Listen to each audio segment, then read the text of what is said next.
Start recording. I could go briefly ask him the casualties for the aircraft. No, just you leave it be. He's Okay. currently working on that one. Yeah. Yep. I have the casualties right here. The answer's a Okay. lot. All right. So let's see. We got a total of roughly 9 turns on the strategic level, and we've that's mixed in with roughly 3 tactical battles. So this was So 12 turns obviously worth of tacticals. yeah. So this was obviously the largest scenario we've done in this whole campaign. It was relatively interesting to try and figure out kind of a conventional warfare system, which I think towards the end really started working out pretty well. There maybe a couple things that need tweaked, especially when there's low casualty numbers, but the territory dice um, shows something different. So that might be something worth tweaking for the next system. But looking at the overall situation here, this is a culmination of all the previous episodes in this series. So the red zone was from episode 1. For those who weren't part of that, that was the first coin operation that we ran in this. And in that scenario, we had a militia victory. So the Federals had to keep some level of forces in this area to keep supplies rolling down the highways to the front line. The episode 2 that actually dictated the Federals getting the 26th Division or the 3rd Division? 42nd. 42nd Division? 42nd. Okay. Yeah, so the 42nd Division was now available to the Federals as well as the 2nd Cavalry Regiment. So the Federals actually had the advantage here when it came to manpower. Appalachia had substantial units, but it's not a full-fledged division. It's a under-strength division with only 2 motorized elements and not even if we take that, that's probably 2 full brigades worth of infantry units there. So the Federals did have an advantage when it came to manpower. And then the episode 3 that we did down here in Morgantown, actually, dictated which side the Appalachian division would be on, if they would be engaged, etc. And that outcome was that the river would be the front line down here. Neither side really got a substantial advantage, but the Federals were kept on the eastern side of the Cheat Lake River, and that's how this scenario started out. Most of these divisions here were pre-placed, except for the divisions on the right side, I believe. The 42nd needs moved. The cavalry regiments and the GAR was able to decide where they wanted to place the 7th and the 155th. We did have Ryan running the air system again, which I think very closely mirrored what happened in Ukraine. That we saw air defense systems with both sides having Avengers and Patriots almost neglected air power in the area. Very few CAS missions actually got through. It was actually in question at one point towards the end here. The Federals had a battalion that was way behind the lines, and that attack was actually almost driven off by the Federal Avengers on the other side of the line. So the GAR could barely even get airstrikes behind their own front line because of that. No, it was actually sorry. It was the Patriots up here. The Avengers were just out of range, but the Patriots up here were in range. Okay, so yeah, because what, the Patriots had a range of 50 miles, 50 miles. Yep. so that put them covering almost the entire map. So, system with that was roughly a system of who shoots first, and if you get shot at enough times, they decide to turn away or the airspace is contested. Was very pleased about how that worked out. We didn't just have a complete carry out of airstrikes left and right that negated any advantages on anything. Starting out, let me go back through the AAR here. Of course, turn 1 mostly quiet. First couple turns was a lot of forces moving forward. The Federals did start out with an all-out attack here in the center of Pittsburgh. We did have a bit of confusion, and I think this is something that we'll have to work on for the next set of tactical battles, is to bring in a Division CO to almost be like a CIC, because we were hoping that by giving you access to your Division HQ channels at the same time, that would enable a CIC faction, but it seemed a lot of the brigade players took it on their own initiative to almost act as their own independent CICs. So a lot of these tactical battles that we ran seemed very disjointed from the overall strategic plan of the division HQs. And then we had two tactical battles in this same area, which one was a major federal advance, then a GAR counterattack, which landed them in the same place. This area here, just west of Oakmont, probably saw the heaviest fighting of the entire battle. Just a constant back and forth. The Federals did finally were able to break through, but it seems that this victory here, yes, they may be able to destroy a battalion or two of ROA troops. They do have the capacity to pull back, and this bridge here will be repaired by ROA engineers very shortly. And major deciding factor for this battle was the fact that the ROA, we saw a lot of Federal players thinking that they were outnumbered. This was mainly a fact due to the ROA managing their reserves much better than the Federals did. Federals seemed to spread out on a line, and when they counterattacked, they counterattacked in very localized areas, making a push but not having the units to halt any counterattacks and hold the ground that they had taken, which resulted in these back and forth motions here. Uh, Biggest advance by the ROA was down here in the south. Let me see if I can see when that actually took place. That was I roughly think it was around like turn two. turn 2 or turn 3 that was initiated, because the ROA did initiate an attack both up from the south and across from the east, which threatened a lot of federal battalions that were in this area from being pincered at that time, so which allowed the ROA to get this big breakthrough here, which kind of stalemated. Artillery was a relative factor in some of these counterattacks being pushed off. 10th Mountain up here had a battalion out on this peninsula that was eventually cut off. They did try to relieve them, but unfortunately the Dice Gods did say otherwise, that they would not be able to relieve that battalion, and after 3 days of fighting, completely cut off, that battalion did surrender. The 10-1-4 was a complete write-off at that point. 10th Mountain did do a pretty good job at keeping the ROA bottled up in the north, so as we'll probably run the next couple turns off screen just to see, for the continuation of the universe, what units do get out of here as the Federals pull back to the Appalachian Mountains that are around here, which are a definitive terrain feature. And they'll probably be okay in the north. In the north, they'll be able to pull out. Most of the equipment of the 2nd Cavalry will probably be lost due to the fact the pontoon bridge is damaged, and they're going to have to get a lot of men and materials over this recently repaired bridge. Where the main deciding factor was the Appalachian forces. They did very well in the south. The ROA, I was part of their planning session. They had the mindset that they were going to let the Federals do the first attacks, see where those attacks came from, then counterattack. I thought at first a lot of people had lost that plot, judging by these couple of ROA breakthroughs here, but at the end of the day, down here in the south, General Peters and the Appalachian Division under Garland did do very good to hold their positions. They weren't tempted to go in on an all-out attack on the 29th Division, which was actually the only under-strength division the Federals started out with, and that was a carryover from the last episode. So, little by little, the Federals start piecemealing what reserves they have. And I think there was also a little bit of misunderstanding on the Federal side of the actual effects of the red zone, because an entire brigade has been neglected from the fight, just standing duty, and there were a couple messages stating that perhaps their entire presence wasn't needed there. So as these Federal units keep going piecemeal north, a couple divisions here also, 42nd, 26th, they're not acting in cohesion. They're kind of spread along the line sporadically, allowing for the Appalachian forces to then break through. And just as the 29th is pulling back, what's probably going to happen here is this ring is going to close here. Some of these units may get out, but the Appalachians are going to do have a clear unobstructed run right to the red zone, where their objective was to liberate the left behind militia from episode 1. They're also going to take out an entire depot for the 26th Infantry Division on their way through Uniontown.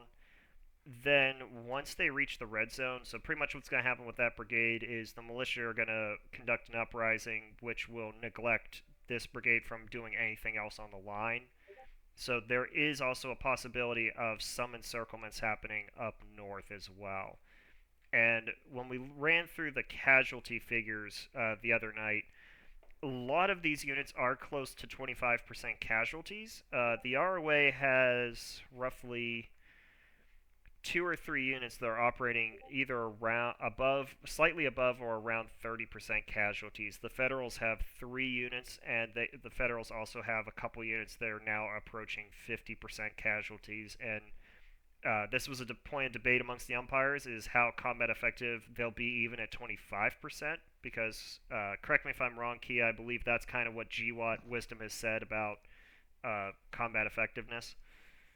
Yeah, because I mean, for every guy that goes down, you're essentially pulling like either like 2 to 4 more guys out of the fight to like pull them out of the fight. So yeah, But like we were saying as well, that in World War II we had plenty of American units fighting at 50%. But I think the umpires were all in agreement that as these units get around 45%, they're almost combat ineffective.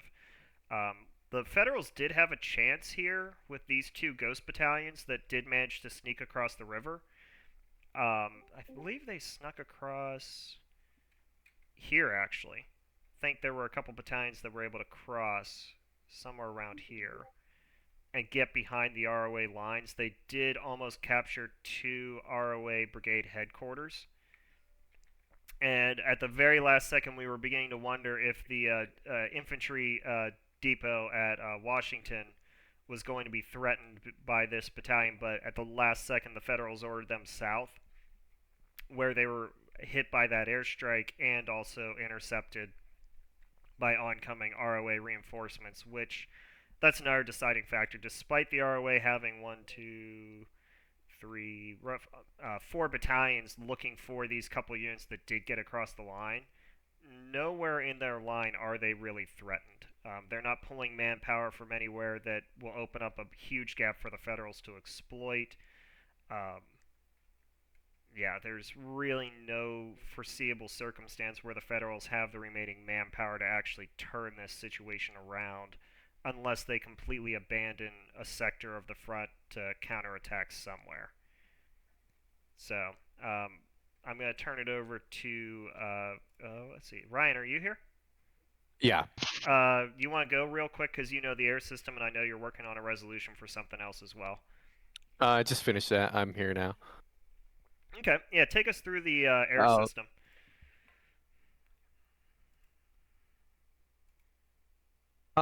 So with the air system, it was kind of simplified down to chance on who started with air supremacy and where your AA was located. So AA really only affected cast strikes coming in. It did not affect air supremacy. What air supremacy affected was who was able to shoot first when enemy planes came up into the air. And it was more of a game of chance. It was roll a d8, and if it was like one or two, a shot down, 3, 4 drive away, and it depended on the aircraft as well as like Patriots to Stingers. It was pretty even losses on each side. The ROA ended up losing 5 F-15s, 2 F-16s, to the Federals losing 5 F-16s and 2 F-18s. Because of the air superiority, though, going both ways, as well as the Patriot missiles, not too many cast missions went off. I think the ROA got more cast missions off onto the Federals because at the beginning of the game they kept moving around their Patriot missiles, so they were never able to deploy to get set up to fire their missiles because they kept moving them around.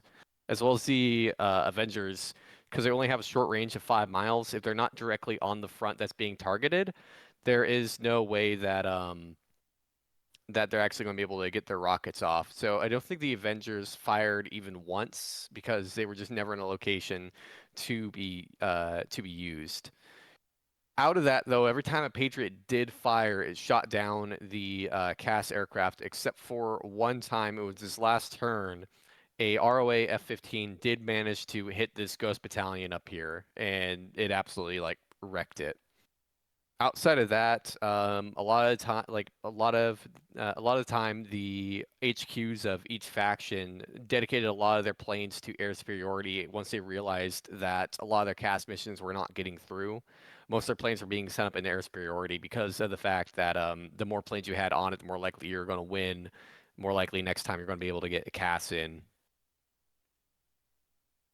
I will say that the ROA got reinforcements. They kept asking for reinforcements for air, and they got a couple of them, and they still absolutely just like lost them. Yeah, that's gonna be a fun tax bill. Yeah. uh, Other than any that, I think it was only that one airstrike, and there was a federal airstrike that happened against the 116th down here, northwest of, um, not northwest, like about north of Morgantown. What was this town here that got freaking shelled by Langley last game? West Point Marion. I Yes, was Yeah. worried that the airstrike was going to hit West Point Marion. We were going to roll to see if it missed and went into West Point Marion. It didn't, luckily. But yeah, you about bombed West Point Marion again. Didn't happen. It was really close. Not that there's anything in there to bomb anymore. Yeah, thank you, Langley. It's insult to injury at that point. All right, so Kia and Nero both mostly handled the federal stuff. I think I covered a lot of the ROA stuff, but Kia, you want to kind of take it away with the federals? Uh, yeah. I mean, I'll have Nero do a lot of it because he actually managed to be around for this a lot more.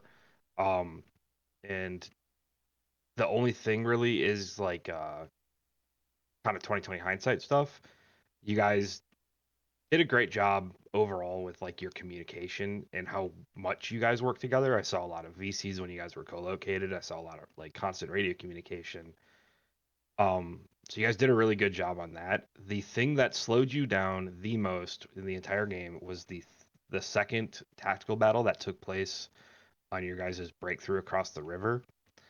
Is it went from a very aggressive posture to a very defensive posture, and I think all of the umpires were talking the other day is that you guys lost. That's where you kind of lost the momentum and things kind of really spiraled for you guys from there. Um, the only thing I'll hit on too, like Slock said, is having a full brigade in the red zone after a while kind of bit you in the ass after a bit because they definitely could have been used in some of these other fronts in the south to at least shore up the lines a little. But overall, you guys did good. As much, even though it turned out to be a loss, it wasn't a crushing defeat. It was very seesaw for a very large portion of it. In like the grand scheme of things, you guys are going to have some units lost just to rearguard actions, but a fair amount of this force should be able to extricate themselves from this situation. Nero? Yeah, so I concur with Sam in terms of the third reader, or going into a little bit more detail in terms of that tactical battle. Where how that tactical battle ended was a massive gap for the Republicans on that highway with the enemy armor, the 155th armor, probably let's see here, 3 or 4 miles away. Uh, and I think the thing that mainly slowed you down there was lack of decisiveness there. There was a turn and a half, I believe, in which the second cav was not committed to the breakthrough across, which delayed them getting to the fight for the third tactical battle, which meant that the 155th were able to be a little bit more effective than they probably should have been in that battle. Um, so yeah, just a little bit more decisive, I guess. And that may have been a little bit different. Um, as far as the rest of this, let's take a look here. 10th Mountain did relatively fine. It was unlucky in the north with that one cutoff battalion, even with all the attempts to save them. One thing that they could have done to save them was an airstrike was allocated to the 10th Mountain, but there was no target assigned, so we just did a coin flip in which sector that the 10th was engaged in that it would hit, and it hit down here. Um, which did help the almost break through to the bridge, but it meant that that one battalion was, going to struggle a lot. If an airstrike had occurred up there, they probably would have been saved. There was also a bunch of turns in which artillery was inactive for a few units. Uh, that sort of stuff. I think Sam, you mostly covered it in terms of the Fed stuff. Good try, Langley, getting across that bridge. Just the one mistake of not securing properly your supply route. It was you were outnumbered and outgunned significantly down in this department because you were facing a division of ROA and a division or understrength division of Appalachia. So it was always going to be a difficult situation for you. Other than that, I think that was about it. I think I was going to say one more thing, but I can't remember it right now. Yeah, I think Sam hit the good points. Yeah. All right, awesome. Let's see. Do we have Lego here for the No. ROA? Okay. Do we have Fed CIC? Hello, I Yep. am here. Hello. Do you want to take us through your thoughts, rumings about the turnout, game, all that fun stuff? Definitely hearing that some of our arty wasn't firing for a few turns definitely makes me want to scream, because that probably would have made the difference in a few of those instances. Yeah, so I saw in chat that there was some confusion on the enemy side what our original plan was. So let me just pull up the map here real quick, because our original plan was going to be concentrate our motorized and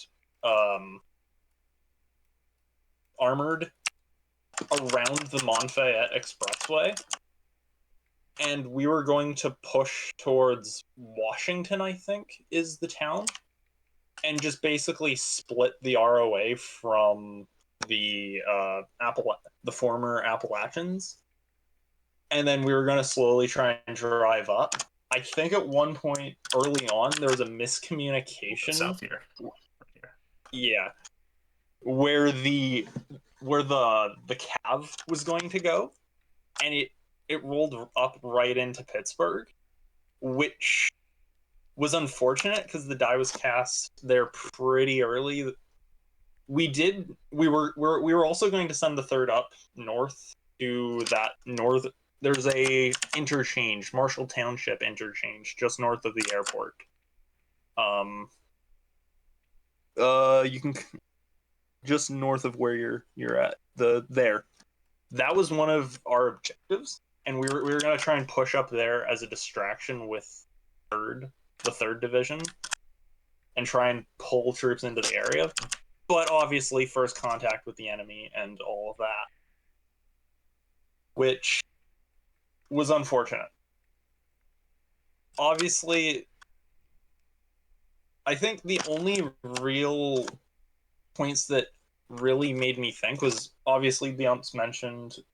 There was one or two turns where the second cav didn't cross, and though there was a point on voice call with Dokes where me and him, I had the crazy idea to try and send them south, and then have the armor meet up with them, and would just have a pincer attack and try and cut off the units that were there very early on. Obviously, that never happened, as only half the armor was sent up there, which seems to be a common trend. I'm gonna say, with half measures and all that that the feds pulled. But love you all, and other than that, you guys fought as well as you could given the circumstances. I definitely didn't hear that the 40 or the 26 2 could be pulled away, or some of them could be pulled away. So there was a few communication errors, but overall, you guys stuck to the plan when I put it out, And I know there was a lot of new players on our team, and they did very well given the circumstances. I'll say. I think that's all for Yeah, me. yeah, I gotta say about the brigade that could be pulled. It wasn't that obvious. Like they were saying that they were tired of sitting there, but like I didn't really think that we could pull off some units off the brigade, and Fair enough. I had them as in like a sort of a reserve in case it did feel like the ROA might like just push us off, and then they might like make a breakthrough or something. So I thought that I could maybe replace them later on because Yeah. like if I switch them right now, like it would just leave a gap in the line, and it'll be Yeah. a time where the militia could do some activity to the supply, and I didn't want to do that. I didn't know how it worked, so I was a bit confused on Fair that part. enough. Fair enough. But yeah, you guys did the best you could given the circumstances, and I don't know what else much to say from me. There were just a few little things that really messed my plans up that maybe didn't help our circumstances, but I'll And pass it back over to the umps. all right. Do we? I think we have Foot Trapper in here, or is the Appalachian CIC in here? I was not the Appalachian CIC. I know you weren't, but I just recognized that you were in here. I didn't know if Garland was in here or not. I don't know. Maybe I don't see him. Okay. Do you want to do Sorry a for quick? bad. Sorry for bad quality. I am just speaking on mobile because I wasn't expecting this. Oh, no worries. Do you want to do like a quick debrief for Appalachia? I mean, it was really just waiting. We knew we were not going to be the best of forces since we were just a division.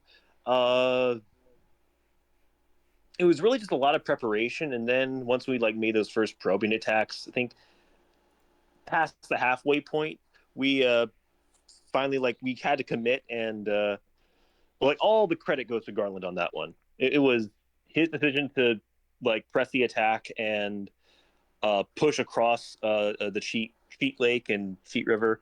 Um, so and it was really just 2 turns. So we were not expecting this. So, also, At all. what I will say, what worked out for you guys as well was that you didn't spread out your entire division across the front line. You actually kept. I think you that most of that time you only had like maybe one, two, maybe three battalions actually in the front. You actually kept most of your forces back at Morgantown, practicing river assaults, which didn't really factor into the gameplay that much, but you kept them far enough away from the front line, and the 29th didn't have any drone support. So the messages in the 29th channel when you guys launched that attack were very interesting to read. I mean, it was it was we didn't know what to expect, honestly, because we only saw what was right across the river, so we prepared for anything that could have happened. So it was the waiting game, and it was honestly the best situation for us because when we got across, there was no one there essentially. So it was few casualties and a lot of pleased mothers that would have their sons come back home. I will say you guys did get lucky that Langley tried to push across near empty crossing, and then then you guys had that counterattack like the very next turn, which well played, I'll say. I know Langley was itching to get to a fight for a good chunk of the game, and if that worked, that worked well, better than expected. Right? I wasn't part of that fight, but yeah, I sort of heard about it as it was happening. Yeah. Yeah, speaking of that, the Appalachians only lost, came off pretty good in this. They only lost roughly 340 troops in this week-long struggle where the Federals have lost roughly 9,900 troops plus an additional potential 2,000 from just I didn't see that. yeah, just those two battalions on the other side. This also isn't including exploiting the pullback from this area, so we'll have to see what happens there. But if we look at the total for a week's combat, we're looking at roughly 21,000 total casualties, roughly 1,500 of those missing in action. So we're looking at roughly 19,000 casualties. I did a little bit of research on this. This is roughly equivalent to the first week of Grant's Wilderness campaign for casualties. So we have to go the whole way back to the Civil War for the United States to have this heavy of a loss in combat power in a week. So just a little interesting tidbit there. Who do we have here that's kind of higher up the chain of command on the ROA side?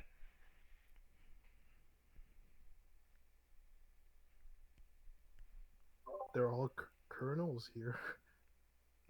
Well, anyone from the ROA that feels like they could have some good input on your guys' experience during this? Oops, all colonels. We do have our Major General first division. This is at least that's all I can say. This is Curtis, or I guess in the game I'm Constantino. I was part of the initial planning, if that's at all of interest. Yeah. Yeah. So, and also I was commanding in Pittsburgh, and I was a bit surprised to see an attack at all in Pittsburgh.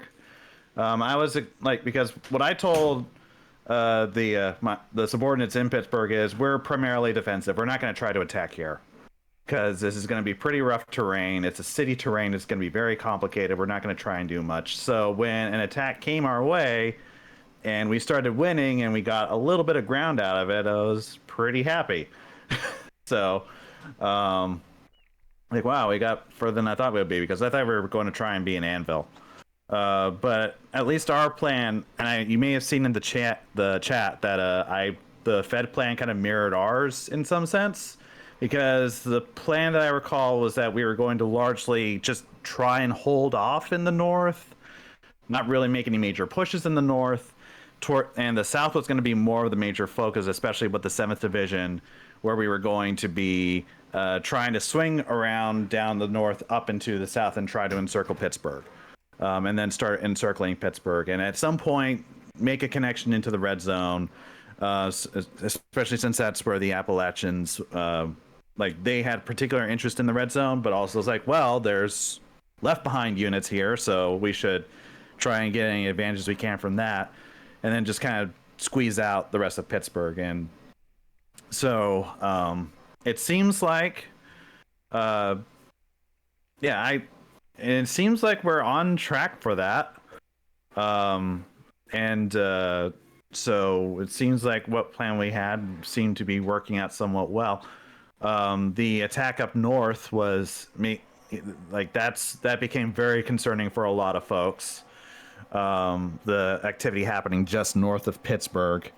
But then we started getting really excited when we were saying there's only like a few bridges that are holding that force and connecting that force to the rest of the feds. So it's like, we need to take out those bridges really, really badly. So, because if we start taking them out, we may start seeing whole brigades surrendering since they'll be cut off. We were rather, so, and I admittedly I had a bit more tunnel vision. I was very focused on Pittsburgh and making sure that I did not lose my quarry. So I'm less. I mostly am just hearing the same radar reports everyone else is, which like things on other fronts seem to be going okay. I guess that's all I have to say. I can also say something to what I remember of the initial plan. Okay. Because I was also in the pre-game battle where we basically highlighted Uniontown as one of the key things we wanted, because with the Appalachians, we basically were like, and having just won at Morgantown, we were like, let's push south and just try and push there. So the 7th Division under my command was then put to like extend the front line and kind of put a wedge between the northern half of the Federals and the southern half so that we could then hard push through Centerville and Morgantown up into Uniontown. So that's what I remember. Yeah, I remember we were hoping to take advantage of the victory that we had in the Morgantown area by trying to do something that looked like an attack. It's like, oh, they're going to try and keep and try to convince the Feds that we were going to have a major offensive coming from Morgantown, the spot where the Feds would be a bit more anxious and insecure, in order to try and direct attention in that direction when our main push was going to be going through Uniontown and going through the center and then trying to swing up north. From what we could tell from our point of view, it seemed like the Feds didn't really take the bait on that. But we did have that thought. May I just counter really quickly? So where were you going to strike Uniontown from? Was it from the Monfayette Expressway, or like whereabouts, or was it from the salient you guys did make just south of Pittsburgh? So the lower red push that you see on the map right now, that one, that right there, Okay. yes, exactly. That was the main thrust, but the initial was the higher one was to like get the northern part clear so that we, had Okay, space to play with. I just wanted to say, in our initial planning, so obviously the original plan was to go from like the Monfayette Expressway, like to try and push through, and if the mechanized had made it there, we very well might have had a showdown in that area. But also the other thing that I remember noting in planning was we were very worried that you guys would try to just like mass troops, like you said, in Morgantown and just make a push there. So we had armor sitting just outside of Uniontown, I think for a turn. I need to double check and go back to look at it. But yeah, we had armor just sitting there waiting for the inevitable push, which would have been an interesting play, but That would have been a hell of a showdown. yeah, it really would have been if things had played out a little differently. Obviously, the first major hurdle to that showdown and the original plan from the Feds going out the window was have just landing in Pittsburgh, basically, instead of going farther south. And by the time they showed up there and I learned about it, I was just like, well, guess we need to commit there fast, or we're wasting power. And I'll pass it back to you guys because I feel like I've been talking too much. Oh, no, you're good. Let's see. Who else do we have that's ready to go right now? I can talk about the Appalachians. Okay, yeah. Foot Trapper gave you great praise on your plan, so go ahead with that. I know you didn't get a chance to speak for the AAR in the last episode, which you did pretty well in as well. So.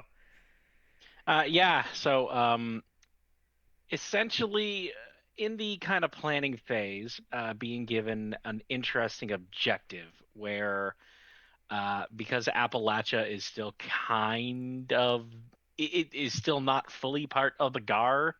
We kind of had our limited area of operations contained within two major highways and the push up to the red zone.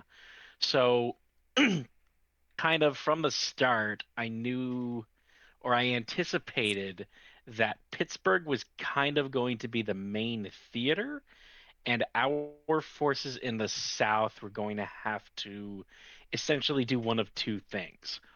Or primarily draw attention away from Pittsburgh. So regardless of when the river crossing happened and the push north, I anticipated that we were actually going to face a lot more forces, because if we did it early enough, we could have had a sort of a situation where they contain our breakthrough, our river crossing, in the south, weakening Pittsburgh, allowing ROA forces to push eastwards from there. But the other, or I guess the opposite kind of happened, because what's more advantageous for us in our operations is Pittsburgh sucks in every possible reinforcement, and when the push across the river finally happens, they have nothing to meet it with, which is essentially what happened. I was gonna say as well, like in the initial planning for the feds, what ended up happening like with the 3rd Division, that was only supposed to be a diversion. That was meant to draw troops north. Very clearly, I'm pretty sure you were told that, but No, I wasn't shush. told that. You told me I was the main guy. That might have been after plans had changed. But I forget when You exactly. told me I was a distraction. I was like, wait, what? I think that might have been after the mechanized had shown up on your front, but well, yeah. There, as I've went on repeatedly at this point, yeah, a few main communication fumbles, such as the mechanized, as I keep going on about, and otherwise, yeah, we would have maybe had more forces in the south for that inevitable push, but and the hope was to draw forces north, and we would have fought in the south, but obviously things didn't pan out quite right for the feds. I am actually incredibly shocked it was my hammer blow that wrenched the entire game to an end. I will say it was well timed given Langley's adventure across the river, shall we say. I don't know if you have sight on, I think it was the 56th? Yeah, the 56th that crossed near Friendship Hill. Yeah, so with like the crossing, like there was the entire thing where like one of the ROA divisions pulled back from the river, which is one of the like things that prevented me and kind of held me back longer. Is that like I couldn't cross the river with a flank completely up in the air like that. Yeah. That would have been immediately fatal. So as soon as the 5th were able to establish the bridgehead and then, reinforce that flank, then it was go time. And as you can see, the 2nd Brigade is currently charging up the highway towards Uniontown, and are about to probably capture our good friend Langley. Yeah. Obviously Langley isn't here, but he is currently hightailing it eastwards. I had a the umps dragged me into a call last night. Basically was like, hey, so this is gonna happen. So it was like, I'm not surprised given the way things were going. I was hoping a few of our counterattacks would have been a little bit more successful. Like, obviously, 10th Mountain just getting held in place with the crossings, that main crossing in the north, and just unable to capture that bridge to trap them really fucked with us and our timetable. Yeah, for the assault there. Yeah, the dice were not in your favor every time. You got very close. Yeah, it was very close multiple times. But once again, the ROA just kept feeding in. I mean, do you see here? They just kept feeding in reserve after reserve into that area, and then they opened up a second attack here. Real quick, Ryan does have something to touch on in regard to one of our engagements with casualty numbers. Okay. What I wanted to go point out was up here, just to the north of Pittsburgh. If you look at this area over here, yes, Block was saying that like for this week, like we had to go back to like the Civil War to go and find casualty numbers that Correct. that won't bring up anywhere near this.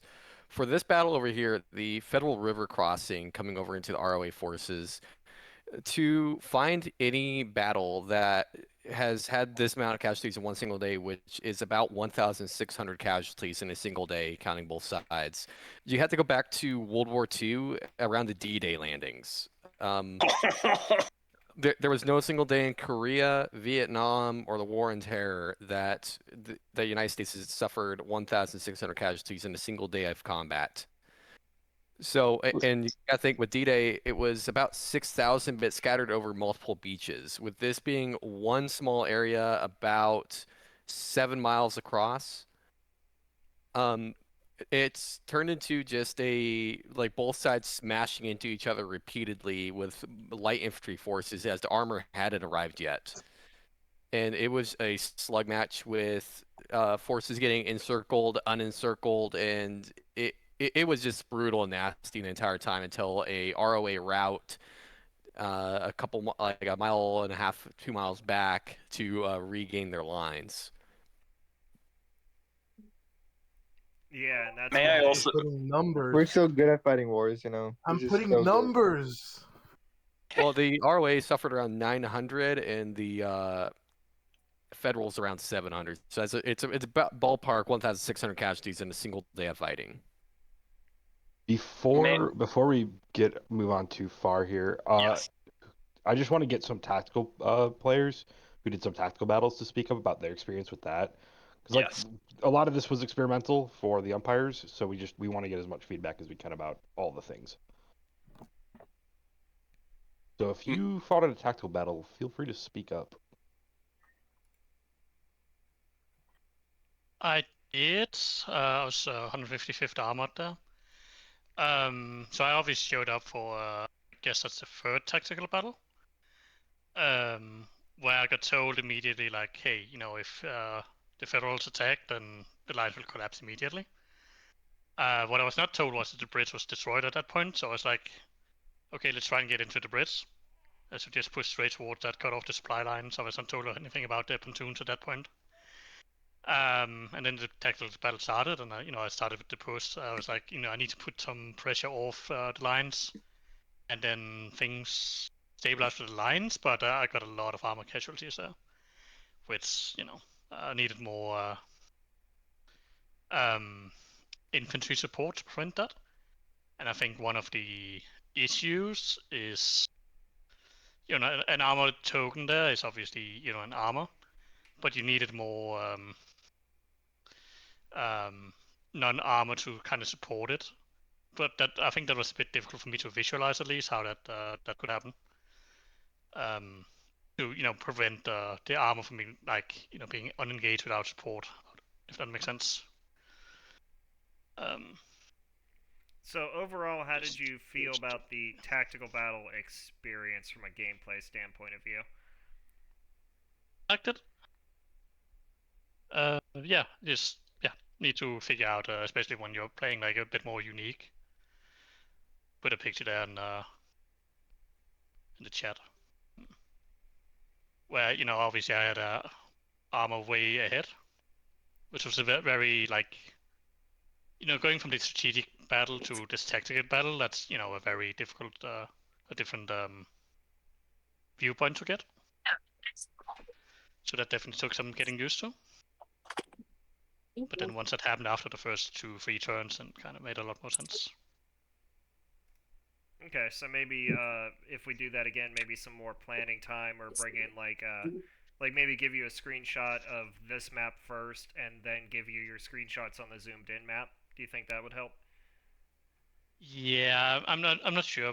Possibly. I think one of the issues as well, just coming from another game recently where I had the same issue, is like judging how far you are moving. It's very difficult when you go from like one map mode to another, right? So it's like, how far will I get if I do this in one turn? It can be very difficult to judge. Yeah, so moving on to drilling. Oh, yeah, I just wanted to check. Okay, sorry about that. Oh, good. Yeah, I think if we were to run this again, we would try and do a little bit more time for planning. We just didn't want to run into the. I've seen it happen in multiple games before, where with tactical battles, it just delays that progress of the game. So that's why we capped our battles at 4 turns max for this, and we did a little bit of a variable time scale to fit that. We were more concerned with this number of players, wanting to make sure that everyone was still engaged in the overall game, because it can be very boring to have a week-long tactical battle, and if you're someone that's like one of these commands down here, you're not doing anything for a week, and then oh crap, I've got a deadline again. So yeah, so we just wanted to keep the pace going with that. But yeah, some good notes on that. Real quick, just to kind of give you guys an idea of what we were doing for this, if anyone wants to use a system. We used, for most combat, we used 2 D6s. These were our ground tokens, ground taken tokens. So in this situation, the Federals would take ground. And then on the right, we used 2 D10s to calculate the percentage of casualties. So in this situation, the ROA inflicts 8% casualties on the advancing Federals, and the Federals would inflict 10% casualties on the ROA troops that they take the ground against. If the let's see here, if the attacking side rolled 2 higher, they would gain roughly 2 miles of ground. If it was a draw, both sides would stay engaged. If the attacker lost, depending on the difference, they would either have to pull back or hold their current position. And the only real modifier we made to this was for urban combat like Pittsburgh itself. Instead of D10s, we used D12 dice for higher casualty numbers. And then artillery as well. Artillery had 3 rolls. So the first roll was for if they were not being assisted by drones, they had to roll for a spotting dice. So in this case, the artillery would roll a 6, which means they land on target. If they were to roll below a 5, they would either hit an adjacent unit or miss their target without drone support. If they landed on target, they would then roll a casualty dice to see what casualties they would inflict on that enemy target. And then you roll the d6 again for suppression. So if it was a 5 or a 6, let's take a unit here. Let's see, where's a good reserve unit? Here. So like this unit up here, if the artillery rolled a 5 or a 6 against this unit would not be able to come to the aid of the unit in front of it. It would be suppressed by the artillery. So artillery, that's why the artillery was somewhat of a major factor in this. There were a couple Federal assaults by 10th Mountain that were foiled by ROA artillery here. Not high casualty numbers, but they suppressed them enough to keep them from carrying through their attacks to break off this bridgehead. Thought that system worked out pretty well. Before I end recording, because this will be posted for the AAR of this game, we can all hang out afterwards, but is there anyone else that has thoughts about how the game itself was played? I know this was a unique way to run the command system, channels, all that kind of stuff. So any pointers, thoughts, comments? May I say one thing about the tactical battles? Mm-hmm. As you maybe have seen in one of the chats, part of the reason I think it was the tactical battle where the ROA did gain ground in the north, the response was kind of lethargic on the Federal side, I'm going to say, is because I don't think it was clearly stated whether or not they had a command staff for in the fight. So like I thought my brigade or divisional commander was in the fight, kind of commanding them. I think that would need to be clearer, just like whether like who is in the fight from like an outside perspective, because you had a situation where my air controller basically had to step in with help from third division's commander and just whip them into shape the last like turn or two, and that's where like I'll say it prevented a disaster from happening. So something along those lines to just help maybe make or like give the tactical players a chain of command. Yeah, definitely. From an outside perspective. We actually had, was it an ROA or was it a Fed commander, the first tactical battle? It was down here in downtown Pittsburgh that they got orders to attack and they just full on said now. That was a federal commander where he looked at a slight hill and said, "That's like the Himalayas. We're not going at it." And then he quit the game after they told him that he has to attack. I remember this. Yeah, I'm pretty sure he was a Fed commander. It was He Fed got commander relieved of Battle of command. Pittsburgh. Yes. That happened quite a bit with federal commanders. I'm not gonna lie. We lost a few players. So while the commanders weren't actually in the battle, they were able to talk to their commanders in their own channels. So even though the divisional commander wasn't like part of the tactical battle himself, like all his brigade commanders could still talk to him and like let them know what was going on and like give them their picture of the battlefield and like describe it to them, and they could tell them what they wanted. I believe weren't we running it like that? Yes. Not screenshots, Yeah, you but were. they could still communicate. Yeah, you were, and I do recall hearing from the subordinates like, well, first off that there was a battle happening at all, and it's like, oh, okay, I guess we're doing this now, and then they would be saying what's going on and ask like, do we have permission to do this, and I say yes. So yeah, which I think that's a pretty decent way to handle things. It does feel a bit realistic, like that's how you would know that that combat is happening. It would just kind of be like a back and forth from the brigade commanders to you, or to the division command. So go ahead. I would add that there was a large disconnect at some points between brigade commands and higher, because there was a couple instances where brigades would just sit idle and not do anything when they had orders, because they either weren't communicated with other players and they decide that like they're just going to wait for everyone else, and some interesting orders in that I did see. So there was that breakdown between division down to brigade that happened quite frequently. But at the same time, brigade commanders have an actual picture of the battlefield sitting in front of them, while the division commanders don't. That can be tricky for those tactical battles. With non-tactical situations, if there was a slip in the brigades, and it's like, okay, I'll go and write my own orders. With the tactical battles, that's not as easy to do. Well, I can't do it. So, yeah, that might be like I am curious what the umpires thought about, or how the division of how orders were being done. For first div, I basically said everybody's writing their own orders. So I'm not going to write an entire order. Everybody's going to do their own. I'm not sure if other divisions had this, if that's what everybody did, or if some people chose to maybe have like one official order that the division commander wrote. I think we had a healthy mix between the two. I think what happened was... Yeah, we did. Especially, I think a lot of the division commanders were really good about checking in last minute, and if they saw something was missing, they would try to post some orders for that brigade.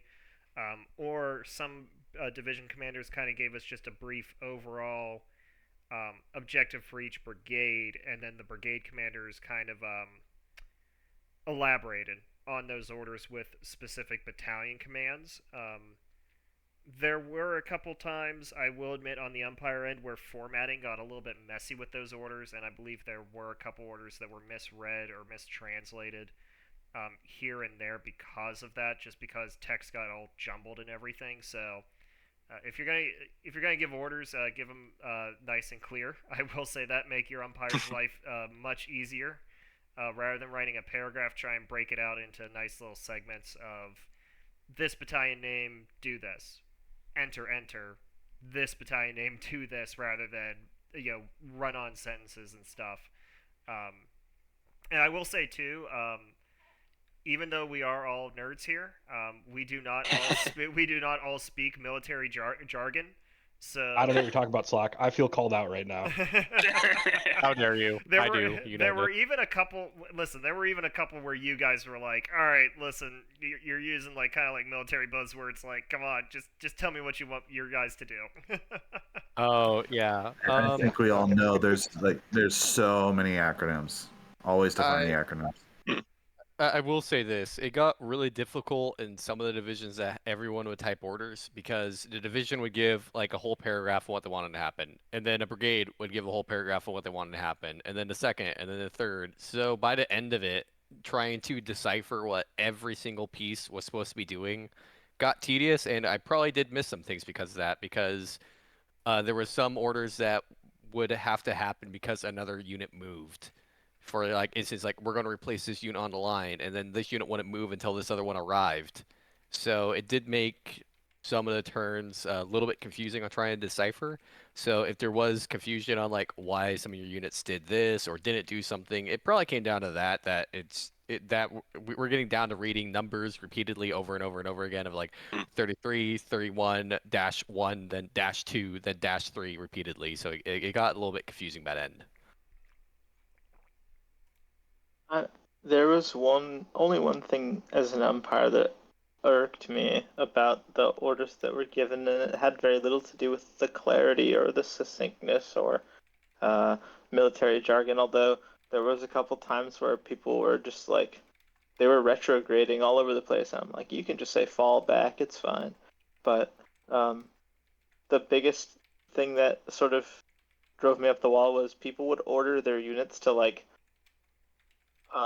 attack aggressively, but also not take too many casualties or stuff like that. They would order them to like do stuff like this, and I'm like, I think that's so funny. It's like, yeah, it's like ordering someone in baseball to hit the ball. Like, yeah, that's what they're trying to do, right? Like, I found it to be a little tedious, and people were like, I'd like to order my unit to win. I'm like, yeah, you would like that, wouldn't you? They'd like to do that too. Don't worry, you're Like, not you alone should in be that realistic statement. about this situation that you're sending them into is going to incur some casualties, but people were not willing to. They wanted to take a risk without taking a risk, and I was just frustrated by that. But like, I would say in the future, it's fine to give counterfactuals about like if we sustain too many casualties, then we can halt or fall back. But say try not to take too many casualties is a little ridiculous. So that's all Well, I have to say about that. Well, that or the quote unquote probing attacks to seize ground, where that's no longer a probing attack. You're actually just doing a normal, like a That's straight an up assault. attack. Yeah, you're assaulting them now. That's not a probing attack. Real quick, Charity, you weren't here for the very beginning. Do you want to give your overall thoughts and rundown of the game? Yeah. I would say really briefly that I thought that from the start, I think the federal plan to attack in the South was a lot more concise and focused than the ROA plan, which was um, sort of to oh actually sorry to the ROA plan to attack in the South was a little bit more concise than the federal plan, which was to seemingly to attack everywhere and not with any real focus. I know that wasn't what was actually laid out in planning, but I think both sides here didn't keep enough reserves, didn't commit uh, quickly enough to changing developments, and sort of stuck to a plan which very quickly fell apart. I think that it was much to their credit that the Appalachians sort of waited a week before doing anything and then sort of made a big breakthrough when federal forces had all either been exhausted or committed, and that was pretty decisive down here. Um, I I was watching, 20% casualties per battalion bridge assault after 20% casualty per battalion bridge assaults at several points in the line, and I was like, do you think it would be better for them to communicate that like they're making a breakthrough in a specific place and then follow through in that location, which is sort of what the Feds did with Third ID, but and what the ROA did with 7th and 35th, kind of, but I didn't see a whole lot of like coordinated assaults with multiple divisions involved too much, and I didn't see a lot of reserves, and it became very worrisome that like it sort of for me it was devolving a little into like a sort of a shoving match where neither side was really concerned with the consequences and just trying to like throw haymakers. And at the end of the day, that was like it towards the end, I thought it was very difficult to decide who would be the winner, and that like one side might suffer like a real catastrophic loss and collapse, and that is what ended up happening. So I was just unfortunate. I think it happened to the Federals a little earlier. I mean, had circumstances been a little different, it could have happened to the Gar as well. But yeah, that's how the dice rolled. So. I would like to ask if we have. I know we have the federal CIC in here. Do we have the ROA, like any of the air controllers, or anyone that went and dealt with the air here? I don't think we do. Here. Who's the two? Cox is the 2IC for Lego. I don't know if he's still. Yeah, I was 2IC for Lego. I did the air Yeah. bit, I guess. So how did the whole air system feel you guys? Because it's very experimental. I made it last game and then converted it over to like actual air combat instead of just like the air system yeah. last game. I think I'd say it was very new. We didn't know how to interface with it initially. In turn 1, I was thinking we had to keep some air in reserve or something, but turns out you can just deploy everything. So we started doing that after the first few turns. But I will say it very quickly became apparent that CAS would not work out because we kept getting intercepted by either a Patriot or just Federal Air, and that was quite frustrating. So we did end up just putting almost everything on CAP at one point. Go ahead. Yeah, no, I found a very similar circumstance. I know Evergreen, who was my air controller at the start, was being very cautious and like only put up I think one air wing, and then as things progressed, I think there was a turn where you guys did get air, and I was just like, okay, we gotta commit more. And then yeah, like I think I initiated that arms race a little bit sooner in terms of just pure like app support. I think we had a similar feeling, like, oh, we're getting fucked in the air. We gotta put everything on air. Yeah, I never like committed my possible cast to cap, not until like right at the end, after that last turn where I think you guys really fucked us up. I forget. Yeah. The Federals get off more CAS, or did the GAR? Yeah, I was confused about that myself, because I think maybe whoever was talking. There was only a couple cast strikes that ended up going through in the game. The Feds got off more cast strikes than the ROA. Yep. Most I of the time think you mentioned. Yeah, you guys targeted more up north, while the ROA had their Patriots down south, and the Federals, they had air superiority most of the time, so the ROA cast wasn't able to get through. But when it did, yeah, it had a very similar effect to last game, where when it did, it fucked shit up. Yeah, I will say. I'd say at the same time though, the Feds kept moving their fucking Patriot around, and it could actually like never deploy to shoot. We didn't. I think we didn't move it. Or do you mean the ROA? No, you guys, because we didn't move it. There was a couple turns there where like it could have done something, but it just moved, and I think it was because you guys had that massive traffic jam going from the end of the map to getting where you wanted it. Yeah, I think there might have been one or two turns where we were just trying to get it to what's the town? Greensburg. Yeah. I will say now the capabilities for the anti-air, like the Avengers and the Patriots, were a bit confusing. Like I didn't know how far their range was.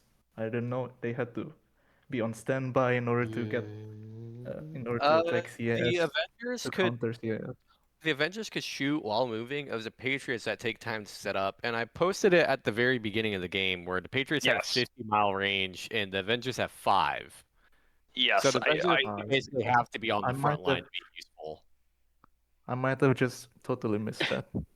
I'm afraid. That's partially on us too, because we didn't fill out the unit and capabilities as well as we did in episode 3, and I'll actually take the hit on that one. Because we just we that did might the be primary with the tokens. The only but- comment that might be my only comment for umpire team would be to let us know what our units can do. I But besides know. that, really well done game. Amazing game. Yeah, as always, guys, you did an amazing job. For me, I know Evergreen, I don't think is here at this point, but yeah, he went a bit nuts on figuring out like what our air potential was, and I think we asked you guys several times about distances during our planning. So I think that planning was live and all of you were there for it. So Yeah, as I you do probably seem to recall, I think he was doing a good job, although it did frustrate me a little that he was using Command Modern Operations as his source for the efficacy of certain like seed platforms against air defenses. Hello. Well, that's neither here nor there. Yeah. What are I you again using might- as your source? I made it up. Nice. Good man. Sorry. Real quick, No, I am going to interject here. Colonel John Denver. Good evening, gentlemen. Hello. I've been without a Hi, voice guy. for a week. Hi, man. So you also, I'm going to let you speak last before I end the recording here. You had a unique role as well for the ROA. I know it took a little bit of explaining on my part for you to fully understand what exactly it was, but for those who didn't know, the ROA, the Feds had a couple of these tokens as well attached to their There's one here. divisions. I got one. But there you go. So, well, that one's not really a good comparison. But this is what they had. There were a couple of these tokens on the map. Yes. The ROA had a dedicated command for 4 of these tokens, so they weren't at the division level. These were FPV drone commands, almost like what we saw in the opening months of the war in Ukraine. They've got command units that send out FPV drones. The red circle, if there was an enemy unit within that red circle, they would have a general idea of where the drones were. They would then see the remainder of these rings, knowing that, hey, we're seeing drones coming from this direction. We probably assume they're based in that area. The yellow circle was the range that those FPV drones could reach with armament. So that would be carrying mortars, grenades, kamikaze drones, and the like. So they would actually inflict damage on enemy units within the yellow ring. And the green ring, that is the extent of their screenshot. So if they would be sending out drones for just pure reconnaissance. So Denver, I'd like your thoughts on your aspect of the gameplay with that. It broke my heart that the tactical battle ended so soon. I understand why it had to, and I apologize for my voice. I've had strep throat since like Thursday, boys.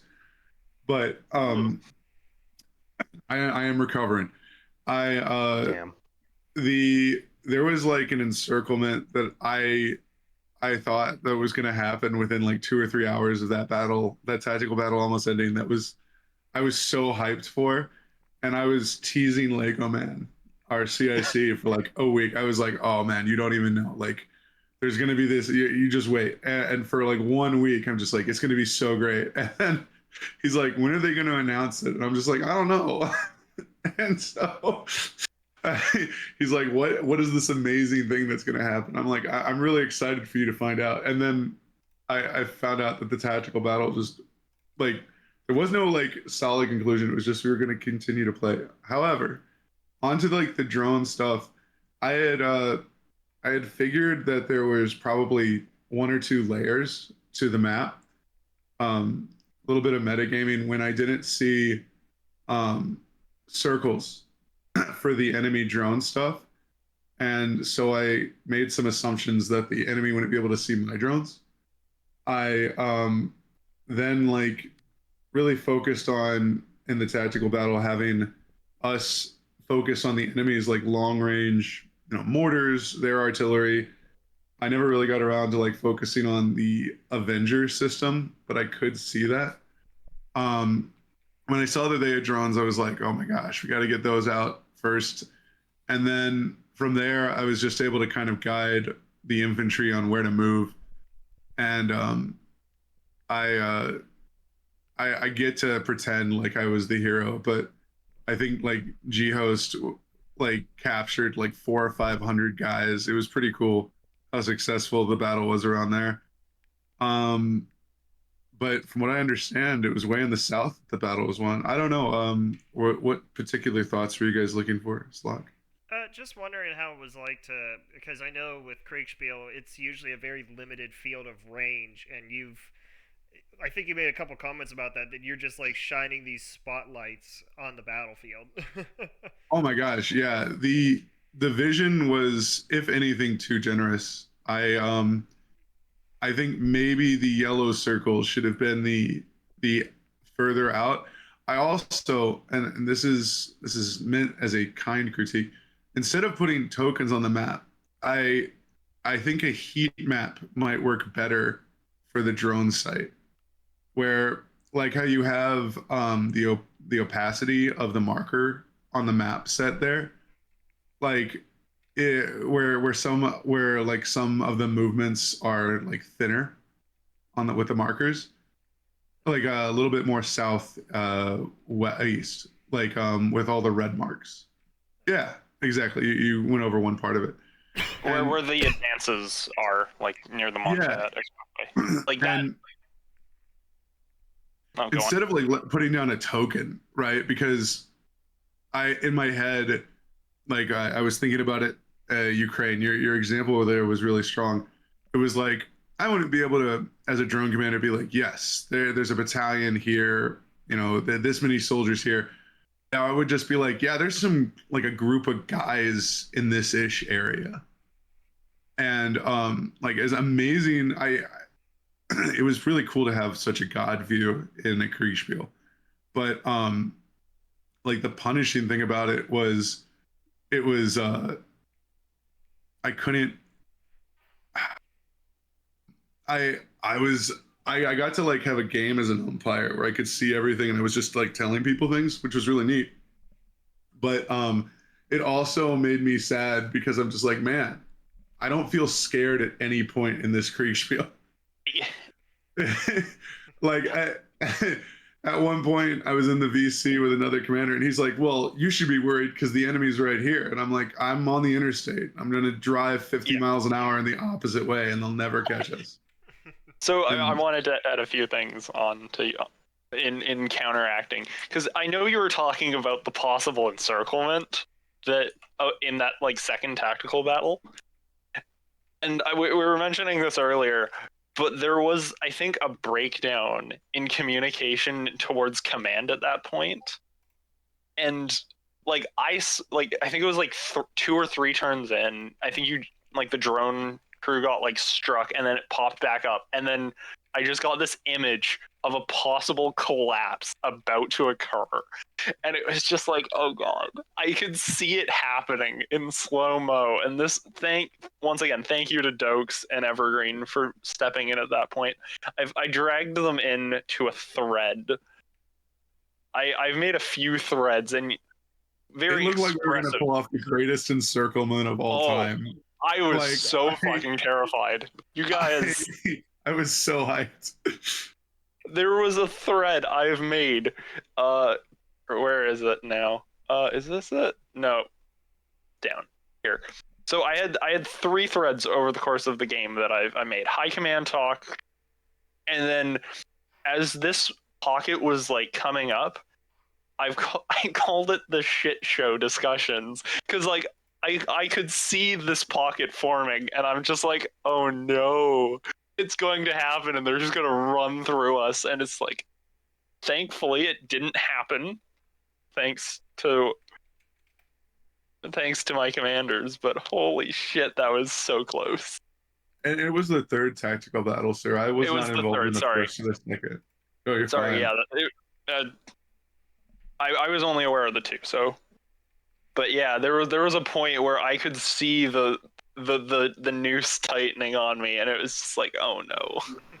So yeah, I kept getting excited pings from subordinates like, yeah, we're gonna tighten that noose. It's gonna be great. So yeah, the first tactical battle was here around the university area, and then the other two tactical battles we had. The first one was the ROA counterattack, and then the next one was the federal counterattack. And then we just kept doing this at the operational level because if we were going to do another tactical battle, we didn't want to do it in the same place a third time. So yeah, it was just real interesting. Like I said, this was the heaviest fighting. Yeah, this. I don't doubt it. All right, I'm gonna stop the recording.